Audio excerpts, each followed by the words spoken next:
Hello my dear students. तो कैसे हैं आप लोग?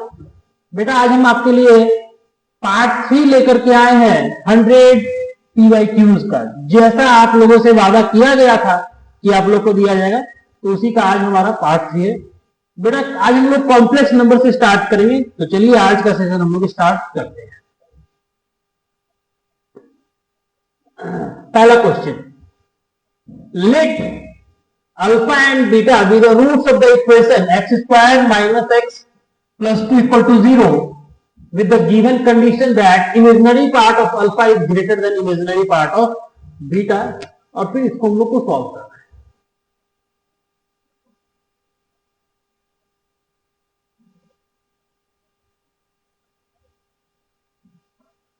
है। मेरे प्यारे बच्चों, इसको मैथ सॉल्व करने का हमारे पास दो मेथड है, लेकिन मैं आपको दोनों मेथड बताता हूं। पहला, जो क्वाड्रेटिक दिया हुआ है X square minus X plus 2 equal to 0, इसको सॉल्व करके इसका रूट्स निकाल लीजिए। क्या निकाल लो? इसका रूट्स निकाल लो। और जिसका इमेजिनरी पार्ट बड़ा है वो रूट्स अल्फा हो जाएगा और दूसरा रूट्स क्या हो जाएगा? बीटा हो जाएगा। और अल्फा और बीटा मिल गया, फिर वैल्यू पुट करके आप इसको सॉल्व कर सकते हैं। ये हमारा पहला मेथड है। दूसरा मेथड ये है मेरे प्यारे बच्चों कि अगर अल्फा और बीटा इसका रूट है तो इसके इक्वेशन को सेटिस्फाई करेगा। आइए, alpha square minus alpha plus 2 equal to 0, ठीक। Beta square minus beta plus 2 equal to 0। हमारे क्वेश्चन में जो डिमांड किया जा रहा है वो है अल्फा की पावर 6 प्लस अल्फा की पावर 4 प्लस बीटा की पावर 4 माइनस 5 अल्फा स्क्वायर, इसकी वैल्यू। ओके, यहां पे आप देखो बीटा की पावर 4 है। क्या हम बीटा की पावर 4 इसमें से डायरेक्टली निकाल सकते हैं? हाँ, इसको बोलते हैं रिड्यूसिंग फॉर्म में लिखना। इसके डिग्री को रिड्यूस करते चले जाएंगे, राइट। बी स्क्वायर यानी बीटा स्क्वायर की वैल्यू क्या है? बीटा माइनस 2 है। अब यहां पे हम स्क्वायरिंग बोथ साइड करेंगे मेरे प्यारे बच्चे, और आपको बीटा की पावर 4 का वैल्यू क्या मिलेगा?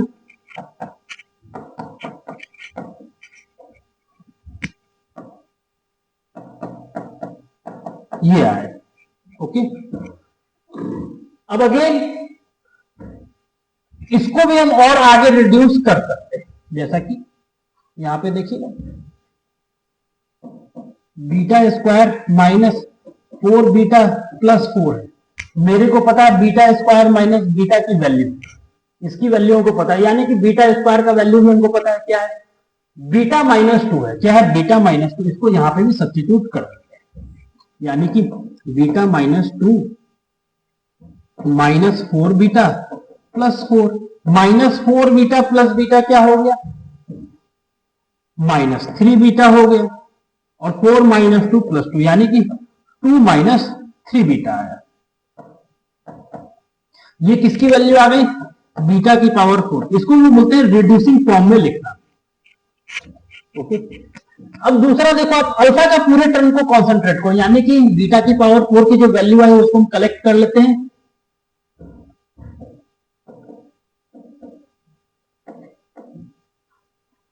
अब आप क्या करो, अल्फा के टर्म पे सोचो।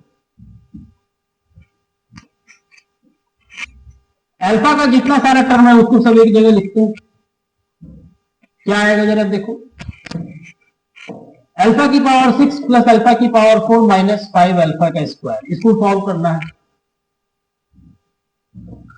और अल्फा इसका रूट्स है तो क्यों ना हम इससे डिवाइड लगा दें, यानी कि अगर हम इसको कुछ इस फॉर्मेट में लिख सकें,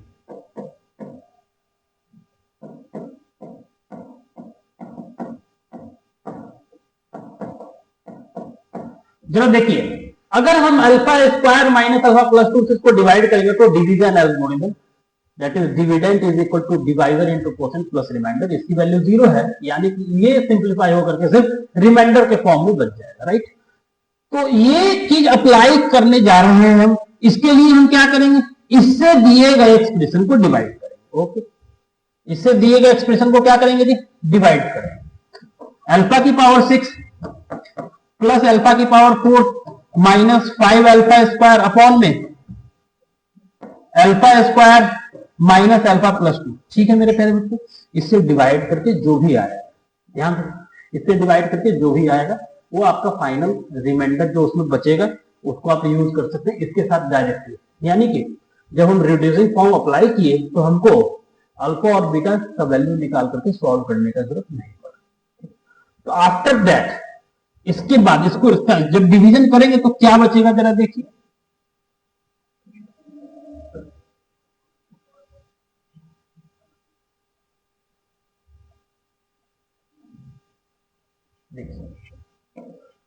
तो जब आप उसमें डिवाइड लगाओगे,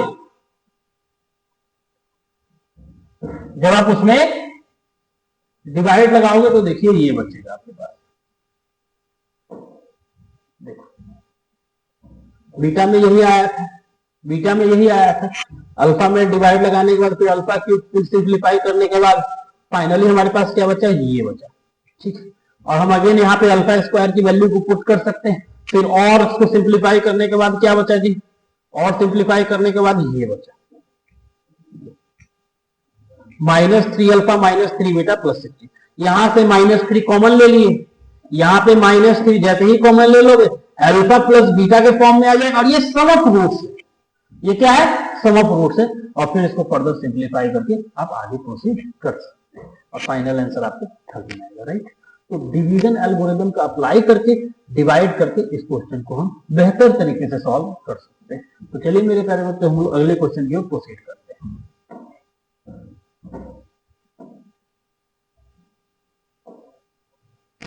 आइए इस क्वेश्चन को देखते हैं।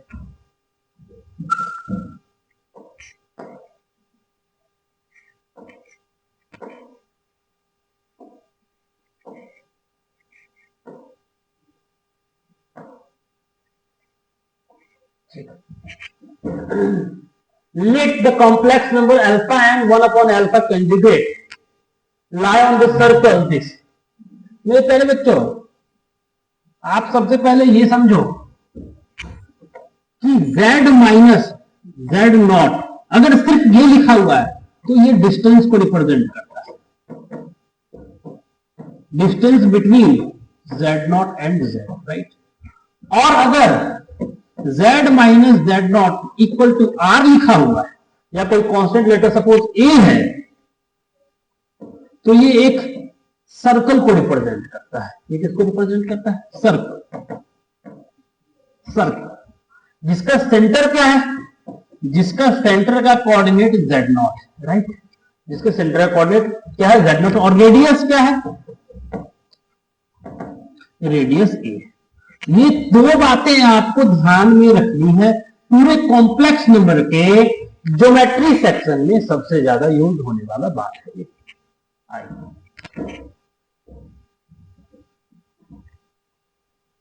इस क्वेश्चन में बोल रहा है कि z minus z not equal to what,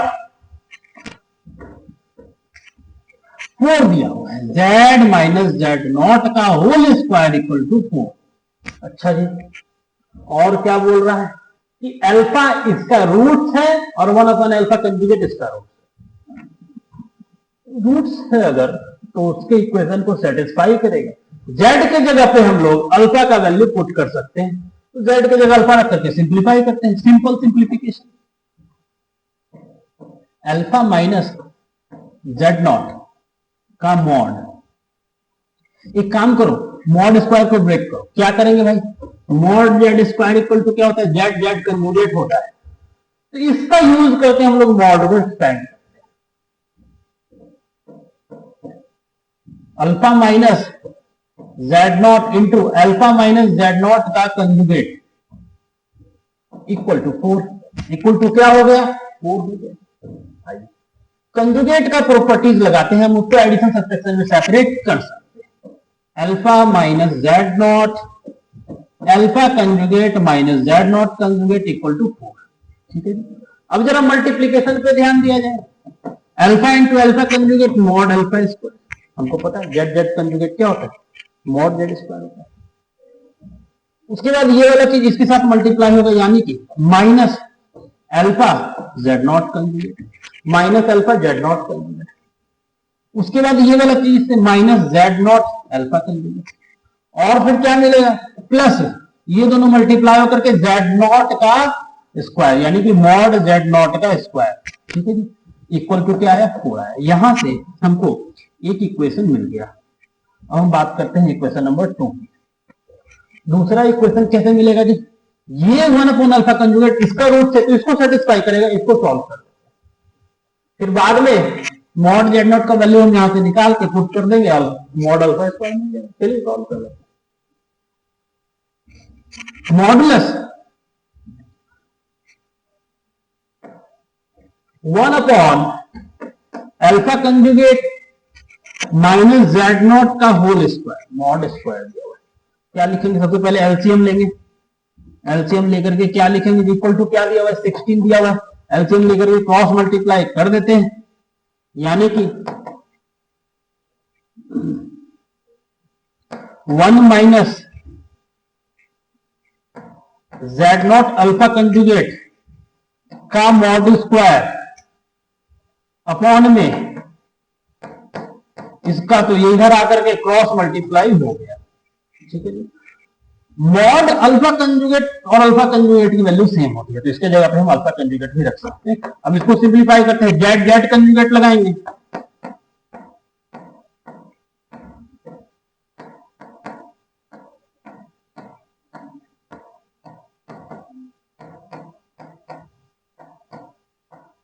ठीक है जी, ऐसा है। अब यहां पे आपको क्या करना है, सेपरेट करना है, ओके। चलो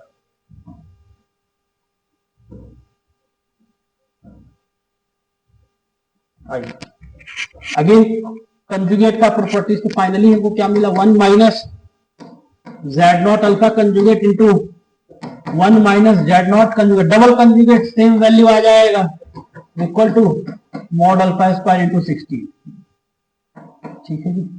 सिंप्लीफाई करते हैं इसको, 1 1 से मल्टीप्लाई 1 हो गया, 1 इससे multiply minus Z not conjugate alpha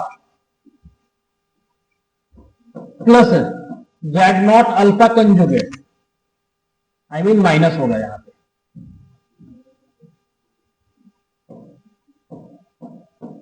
और फिर प्लस में Z not conjugate mod Z not square, simple simplification है और कुछ नहीं है बेटा इसमें। Z not square mod Z not square का value root under real part का स्क्वायर डिवाइडेड बाय रूट 2 का स्क्वायर, यानी कि 2, यानी कि इसकी वैल्यू क्या है, 2 है। अब आइए हम अपना फाइनल सब्स्टिट्यूशन लगा करके इसको सॉल्व किया जाए। आइए इक्वेशन लिख रहे हैं फाइनल,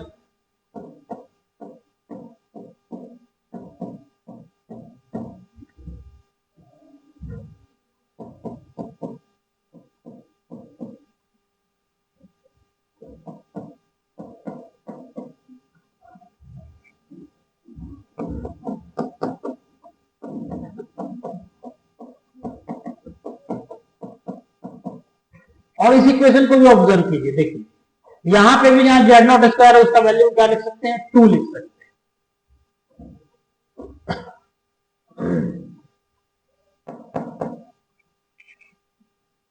इस सारे पॉइंट को हम इस साइड लेकर के जा रहे हैं, तो हम क्या लिखेंगे जी,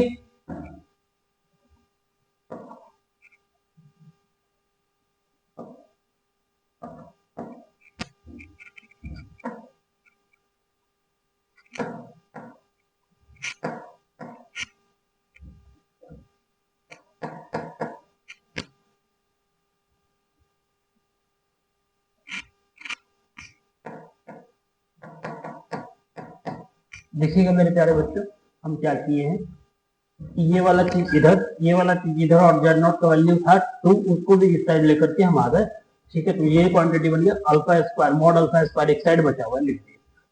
अब आप सिंपल सा ऑब्जर्वेशन देखो आप, ठीक है, सिंपल सोल्यूशन यहाँ पे प्लस आएगा, राइट, कि इसका वैल्यू निकाल करके अगर इसमें अगर हम सब्स्टिट्यूट कर दें माइनस कॉमन लेने के बाद, तो मेरा आंसर डायरेक्ट आ जाएगा। क्या निकालना था हमको, alpha square times mod alpha square times 100, mod alpha square की वैल्यू आ जाएगी। इजी क्वेश्चन, मानते हैं थोड़ा सा कैलकुलेटिव है, थोड़ा लेंदी है, बट डुएबल है, कर सकते हैं आप लोग। ठीक है, तो फाइनली इसको सॉल्व करके हमारा आंसर ये आ जाएगा। ओके, चलिए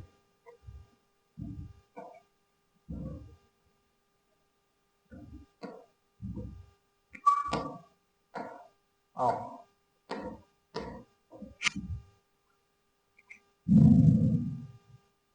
सॉल्व करके कितना आएगा आंसर में, पहले बच्चे 20 आता है, जरा देखिए वैल्यू पुट करके सिंप्लीफाई करके और उसको सॉल्व करके क्या आ गया, 20 आ गया। ओके, चलिए अगले क्वेश्चन की कोशिश करते हैं।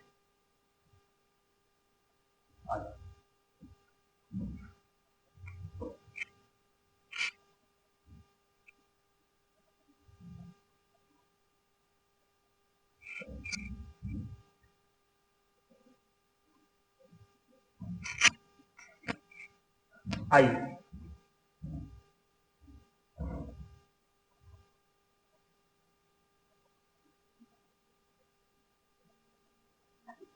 ये क्या है,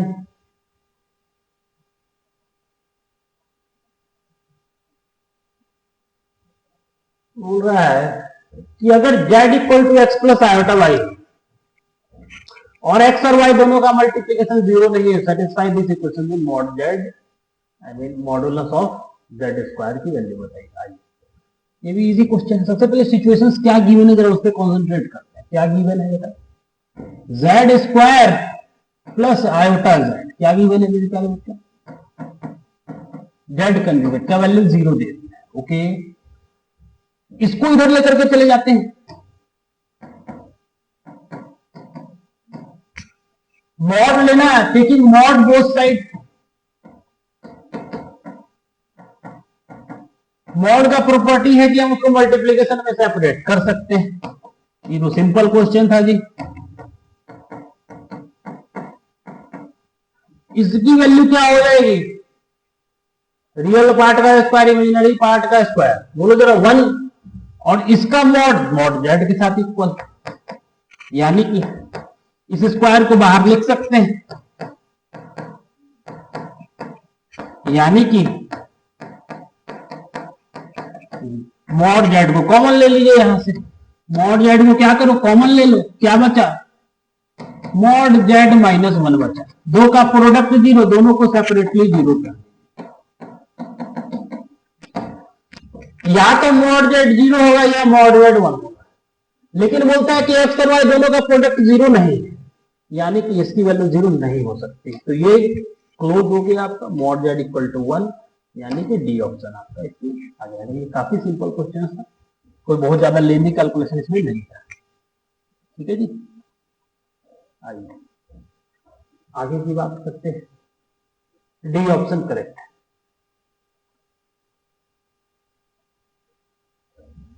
ये क्वेश्चन है, if that is a complex number of common roots, बेटा बोल रहा है कि इसका और इसका कॉमन रूट्स बताइए क्या हो।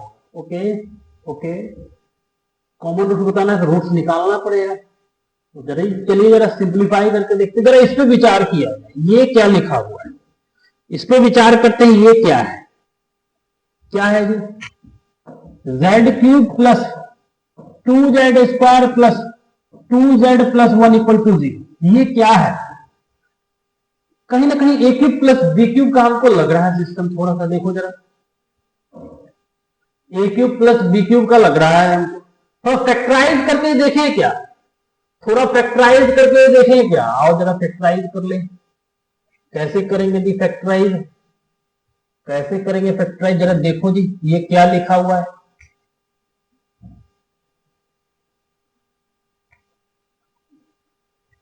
ए cube plus 2a square B plus 2ab square plus B cube, यानी कि ये a प्लस बी का होल क्यूब है, राइट, यानी कि z प्लस 1 का ये क्या है, होल क्यूब है, राइट। ठीक है मेरे प्यारे बच्चों, ध्यान से समझिएगा, तो z इक्वल टू क्या आ गया, -1 आ गया, क्या आ गया मेरे प्यारे बच्चों, माइनस, यानी कि इसकी वैल्यू इधर आ गई, तो z equal to -1। Okay okay okay,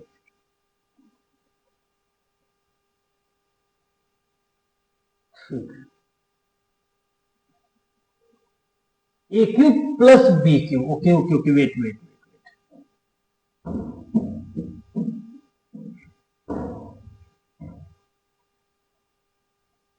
यहां भी बेटा अगर 3 रहता तब जाकर के इस चीज को अप्लाई कर सकते थे, यानी कि ये चीज अप्लीकेबल नहीं है। फॉर्मूला क्या है बेटा, A cube plus 3a square B plus 3ab square plus B cube, सब जाकर के ये अप्लाई होता। तो यहाँ पे 2 है, यानी कि ये जो फॉर्मेट लिखा गया था ये अप्लीकेबल यहाँ पे नहीं होगा। ओके, आइए चलिए दूसरे तरीके से सोचते हैं, दूसरे तरीके से सोचते हैं, फैक्टराइज करके देखते हैं, फैक्टराइज करके देखते हैं, कोई बात नहीं। इस दोनों से क्या कॉमन दिख रहा है, जेड स्क्वायर। चलो जरा जेड स्क्वायर को कॉमन लेकर के देखें क्या बचेगा, क्या बचेगा जी, जेड स्क्वायर को कॉमन ले लेते हैं, यानी कि यहां बचेगा क्या 2, और यहां क्या बचेगा z। यहां पे भी आपका फैक्टराइजेशन काम में नहीं आएगा, यहां पे भी आप देख पा रहे हैं कि ये फैक्टराइज नहीं है। आइए तीसरा चीज अप्लाई करके देखते हैं। चलिए इसका एक रूट हम लोग निकाल करके देखते हैं, जो भी प्रॉपर मेथड लग सकता तो वो मैं अप्लाई करके आपको बता रहा हूं, ठीक है जी। अब क्योंकि ये क्यूबिक पॉलिनोमियल है तो क्यूबिक पर हमको तो रूट्स निकालना पड़ेगा, तो हम हीट ट्रायल लगाएंगे कि चलो इसका एक रूट निकाल करके देखते हैं, क्या पता क्या है, क्या पता सर सुटेबल हो जाए, ठीक है। फैक्टराइज भी नहीं हुआ, हमने अप्लाई किया क्यूब के फॉर्मेट में, उसमें भी नहीं हुआ। अगर हम इसमें -1 रख करके चेक करें, मैं क्या पुट कर रहा है, जेड इक्वल टू -1, मेरा देखो तो -1 इसको सेटिस्फाई कर रहा है क्या, -1 का क्यूब यानी कि -2, यस, यानी कि z इक्वल टू -1 इसका एक रूट है, यानी कि z+1 is the factor of this. अब z+1 से इसको क्या करना पड़ेगा, डिवाइड करना पड़ेगा। आओ जरा देखते हैं करके, यहां पे आएगा z स्क्वायर, z+1 से डिवाइड करो जी, जरा डिवाइड कीजिए, z³ plus 2z square plus 2z+1 को z+1 से क्या करना है, डिवाइड करना है। जरा जल्दी जल्दी बताइए क्या लिखेंगे, जरा जल्दी जल्दी बताओ क्या लिखेंगे। यहां पे क्या आएगा, z स्क्वायर आएगा, यहां पे क्या आएगा, z स्क्वायर आएगा, यहां पे z स्क्वायर आएगा, इसको मल्टीप्लाई किए यहां पे z³ प्लस में z स्क्वायर माइनस माइनस, ठीक है जी। अब किससे मल्टीप्लाई करेंगे, अब मल्टीप्लाई करेंगे z से। जब आप z से मल्टीप्लाई करोगे तो क्या बनेगा, यहां पे z square plus z+1, finally क्या बचा 1, यानी कि ये आया, ठीक है। तो z+1 से मल्टीप्लाई करने पे क्या बना, z स्क्वायर प्लस z+1, ये आया फैक्टराइजेशन आपका, ठीक है मेरे प्यारे बच्चों। फैक्टराइज करके क्या आया, ये आया, क्योंकि इसका रूट चाहिए था इक्वल टू 0 की। अब दो का प्रोडक्ट 0, दोनों को इंडिविजुअल 0 करना पड़ेगा। यहां से z इक्वल टू -1, यहां से z square plus z+1 equal to 0। ये फॉर्मेट क्या आपको इस प्रकार का नहीं दिख रहा, x स्क्वायर प्लस x+1, हाँ इसका रूट तो ओमेगा और ओमेगा स्क्वायर होता था, जी हाँ बिल्कुल, इसके रूट तो ओमेगा और ओमेगा स्क्वायर होते थे। अगर -1 रख करके यहाँ चेक करो, उनको कॉमन रूट चाहिए क्या, नंबर ऑफ कॉमन, जरा चेक कीजिए यहाँ पे रख करके, एक एक करके चेक करते हैं। -1 रख करके चेक करो क्या मिलेगा, ये आ गया नेगेटिव, ये कैंसिल हो गया, ये पॉजिटिव, यानी कि -1 इसका रूट नहीं।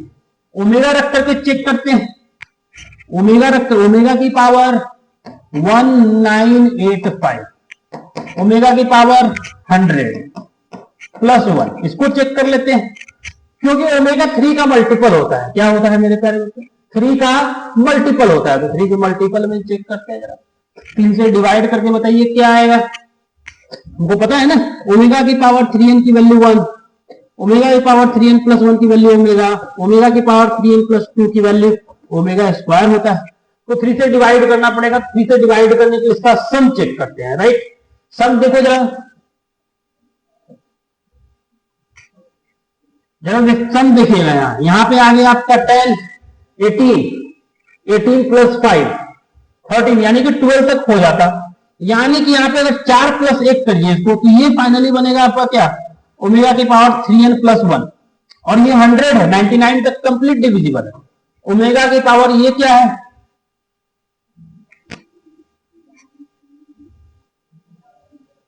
यहाँ पे +2 14 और यहाँ पे आ गया +2 और यहाँ पे आ गया आपका ओमेगा की पावर 3n+1 और यहाँ पे +1। ठीक है मेरे प्यारे बच्चे, 1985 है यहाँ पे, राइट, 1985 है, ओके 1985 है तो 3n+2 का फॉर्मेट लेगा, ठीक है जी, और यहां बनेगा 3n+1 का फॉर्मेट। अब जरा सा देखो 1 + ओमेगा + ओमेगा स्क्वायर, इसका वैल्यू तो 0 होता है, हम लोगों को पता है 1 + ओमेगा + ओमेगा स्क्वायर की वैल्यू क्या होती है, 0 होती है, यानी कि ओमेगा इसका रूट है, ओमेगा इसका क्या है, रूट है। और अगर ओमेगा अगर रूट है मेरे प्यारे बच्चों तो क्या हम ओमेगा स्क्वायर को चेक करेंगे क्या, नहीं, क्योंकि दोनों एक दूसरे का कंजुगेट पेयर है, क्या है, कंजुगेट पेयर है, तो ओमेगा स्क्वायर अपने आप ही रूट हो जाएगा, यानी कि मेरे प्यारे बच्चों ओमेगा और ओमेगा स्क्वायर दोनों ही इसके रूट होंगे, तो हम क्या बोलेंगे, इसके कितने करेक्ट रूट्स आएंगे, यानी कि 2 इसके रूट्स आएंगे, राइट, क्लियर है यहां तक। तो चलिए मेरे प्यारे बच्चों नेक्स्ट क्वेश्चन की ओर प्रोसीड करते हैं। देखिए 2 रूट्स आएंगे इसके।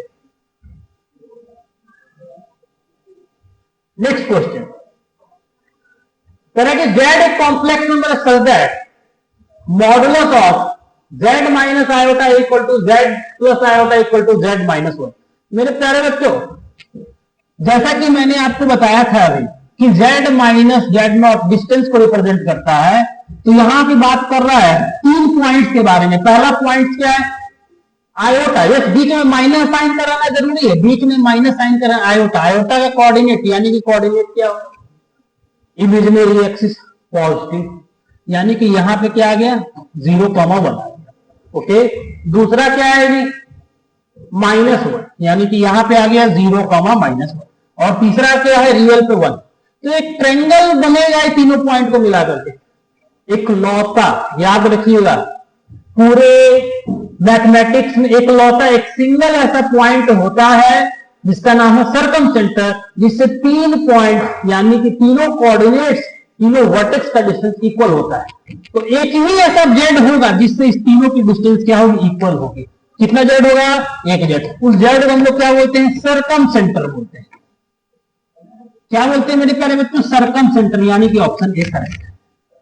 तो सारा क्वेश्चन टफ नहीं पूछा है, तो ये जो भी क्वेश्चन आप कर रहे हैं ये आपके एग्जाम में ऑलरेडी पूछ चुका है, ये PYQs ही है। तो देखिए सारा क्वेश्चन टफ नहीं, कुछ क्वेश्चन इजी भी होता है। तो चलिए हम लोग नेक्स्ट क्वेश्चन की ओर प्रोसीड करते हैं।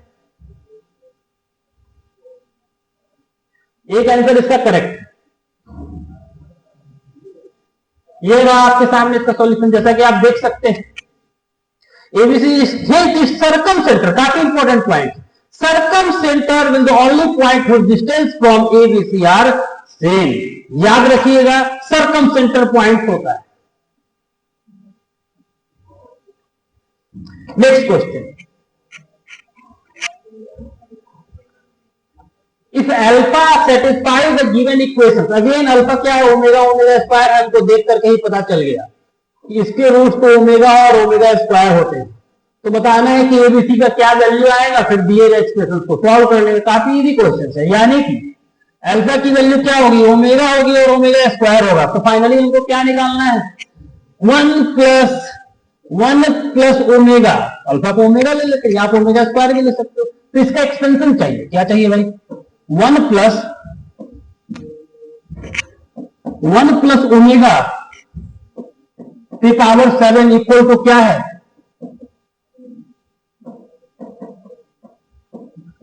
राइट। मेरे प्यारे बच्चों जरा देखिएगा, X square plus X plus 1 equal to 0 को जब हम सिंप्लीफाई करते हैं तो एक्स की वैल्यू आती है, एक्स बराबर क्या होता है, -1 plus minus √3 iota divided by 2 होता है। एक अल्फा बनेगा, एक बीटा बनेगा, यानी कि एक ओमेगा। तो ओमेगा बराबर प्लस वाला ले लेते हैं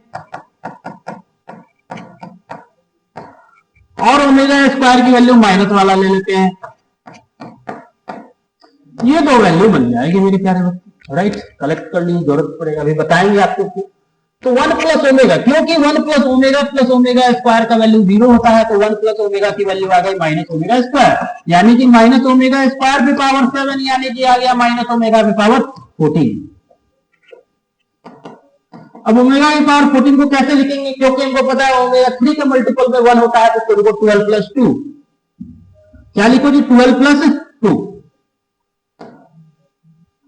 3n प्लस 2 हो गया, 3n प्लस 2 यानी कि ओमेगा स्क्वायर हो गया, omega square minus omega square, बेटा ओमेगा स्क्वायर की वैल्यू।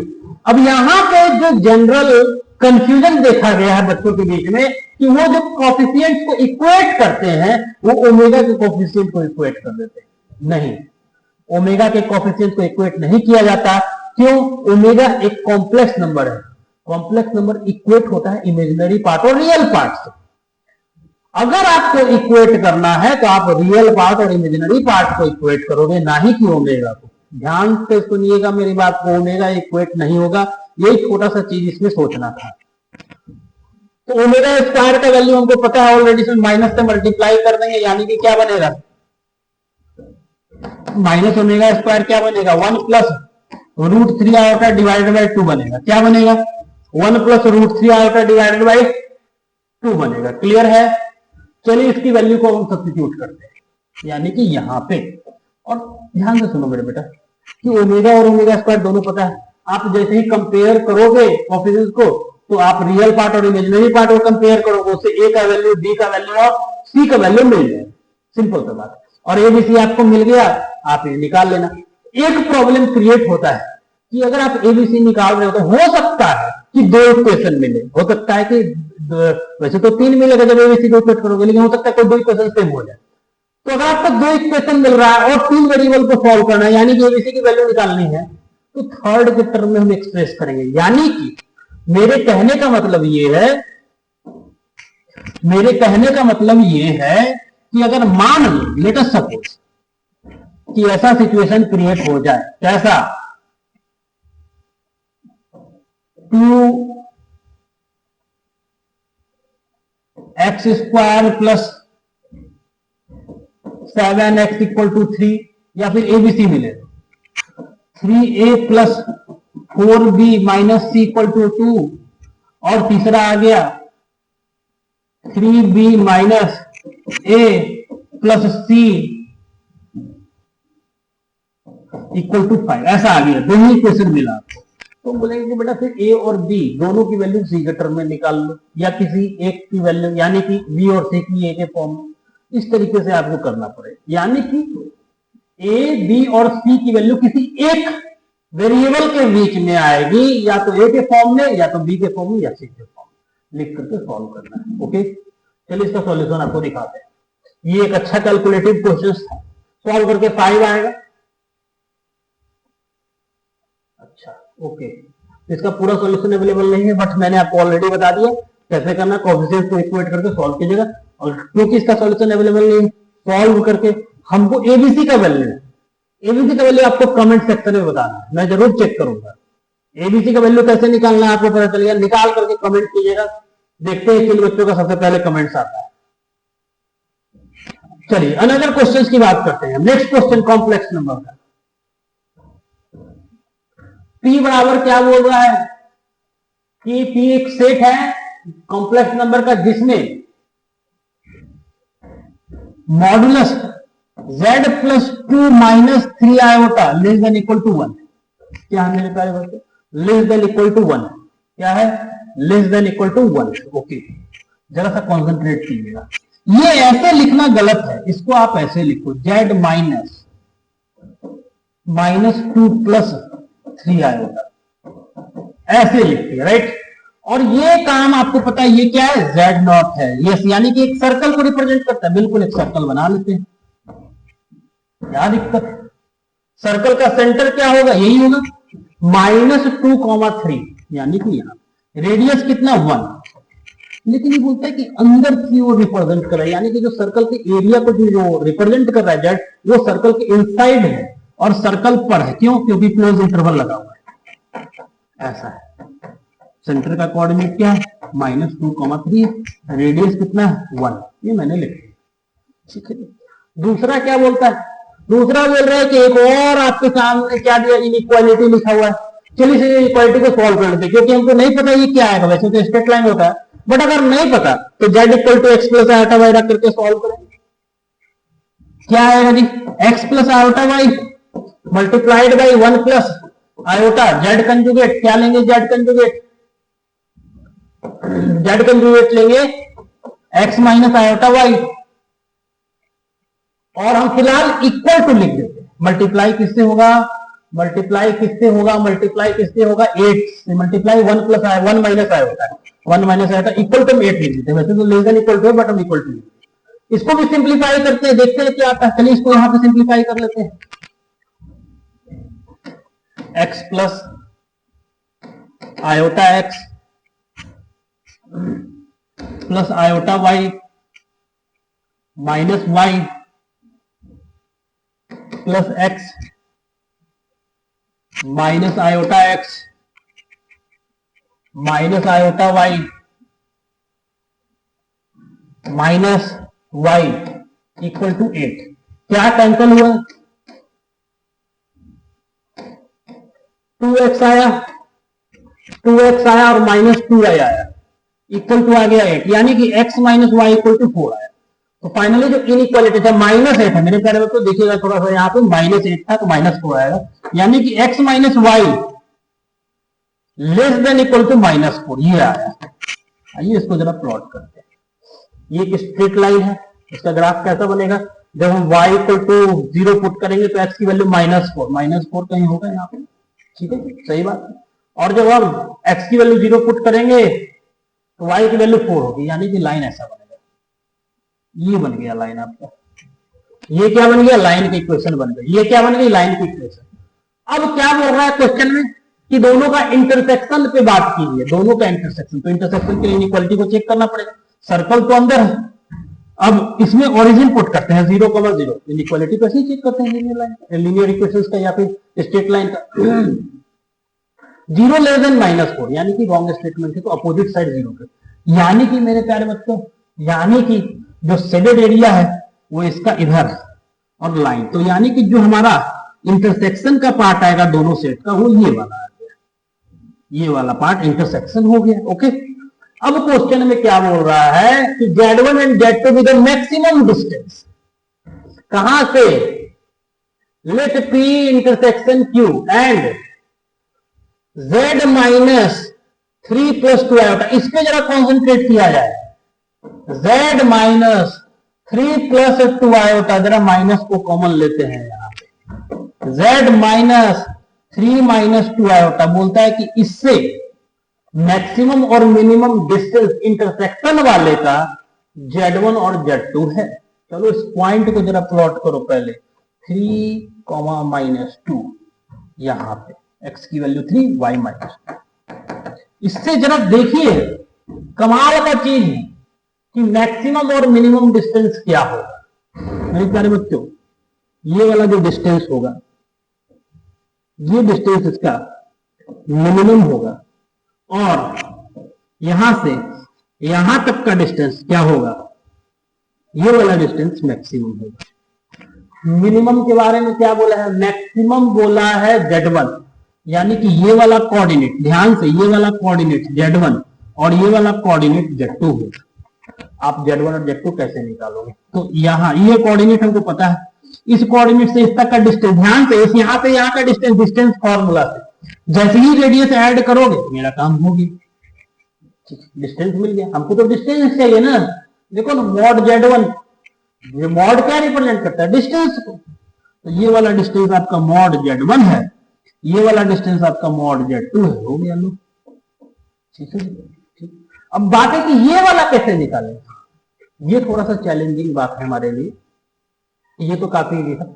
अब इसमें इस लाइन का इक्वेशन हमको पता है, अब इस वाले लाइन का, कौन से वाले लाइन का, जरा ध्यान से, इस वाले लाइन का इक्वेशन हमको लिखना पड़ेगा। कैसे लिखेंगे, कैसे लिखेंगे, ये कोऑर्डिनेट पता है, ध्यान से ये कोऑर्डिनेट पता है और ये इस पे परपेंडिकुलर है, तो इसका स्लोप हमको पता है, तो इसका स्लोप पता चल गया, राइट। इसका लाइन का इक्वेशन और इस लाइन के इक्वेशन को सॉल्व करके जो पॉइंट ऑफ इंटरसेक्शन आएगा, क्या आएगा, पॉइंट ऑफ इंटरसेक्शन, उसमें फिर डिस्टेंस फॉर्मूला अप्लाई करके क्या निकालेंगे, Z2, ठीक है। ये एक तरीका। दूसरा तरीका क्या हो सकता है, किसी पॉइंट से किसी लाइन पे ड्रॉप किया गया परपेंडिकुलर डिस्टेंस, हमको इस लाइन के बारे में पता है, इस पॉइंट पे परपेंडिकुलर डिस्टेंस का फॉर्मूला डायरेक्ट अप्लाई करो, डायरेक्ट आंसर आ जाएगा। ठीक है जी। तो डिस्टेंस मिलने के बाद आप यहाँ पे पुट करके सॉल्व करके अल्फा और बीटा निकालें। ठीक है। क्या कोऑर्डिनेट चाहिए था? क्या कोऑर्डिनेट चाहिए था? नहीं, डिस्टेंस का जरूरत था। ठीक है मेरे प्यारे बच्चों, आई होप कि ये बात आपको समझ में आ गया होगा। चलिए आगे बढ़ते हैं। सॉल्व करके 36 आ रहा है। देखो जरा इस डायग्राम को, जरा देखिए इस डायग्राम को जी, देखो जरा, ये आपका सर्कल, ये लाइन और इस लाइन का इक्वेशन, इस लाइन का इक्वेशन का जरूरत नहीं पड़ता, हम डायरेक्ट डिस्टेंस फॉर्मूला से अप्लाई कर सकते थे। यानी कि किसी पॉइंट से किसी लाइन पर ड्रॉप किया गया परपेंडिकुलर डिस्टेंस, सॉल्व करके Z1 Z2 डायरेक्ट हमको मिल जाता, कोऑर्डिनेट निकालने की जरूरत नहीं पड़ती, एक में पड़ेगा बस, हो गया। सॉल्व करके अल्फा प्लस बीटा 36 आया। तो चलिए मेरे प्यारे बच्चों, ठीक है, आपसे अनुमति चाहेंगे, आज की क्लास हम लोग यही कर सकते हैं। अगले लेक्चर में हम लोग सीक्वेंस से स्टार्ट करेंगे, तो मिलते हैं आपसे अगले लेक्चर में जल्द, और हम लोग सीक्वेंस को कंटिन्यू करेंगे। तो चलिए मेरे प्यारे बच्चों, आज की क्लास यहीं तक रखते हैं।